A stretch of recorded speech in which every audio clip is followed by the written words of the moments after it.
News. Cinema piracy కేసుల విషయంపై arrest అయిన ఐబొమ్మ రవికి బెయిల్ మంజూరు చేసింది నాంపల్లి కోర్టు. కానీ షరతులతో కూడిన బెయిల్ మంజూరు చేసింది.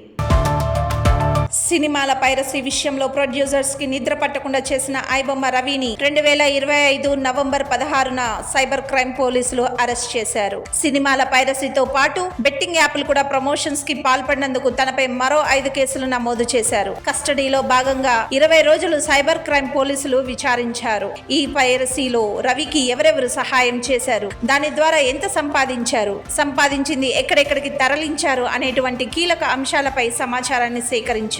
రవి పలుమార్లు బెయిల్ కి దరఖాస్తు పెట్టిన కోర్టు కొట్టిపడేసింది. కానీ పట్టువదలని రవి బెయిల్ కోసం ప్రయత్నించిన రవికి బిగ్ రిలీఫ్ అనే చెప్పుకోవాలి. న్యాయస్థానం షరతులతో కూడినటువంటి బెయిల్ ని మంజూరు చేసింది. పాస్పోర్ట్ ను కోర్టులో సమర్పించాలి, ఇంటర్నెట్ ను వాడకూడదు, ఒకవేళ అవసరం ఉండి వాడినా పోలీసుల అనుమతి తీసుకునే వాడాలని స్పష్టం చేసింది. ప్రతిరోజు ఉదయం 11 గంటలకు సిసిఎస్ పోలీసుల ముందు హాజరు కావాలనేటువంటి షరతులతో బెయిల్ మంజూరు చేసింది నాంపల్లి న్యాయస్థానం.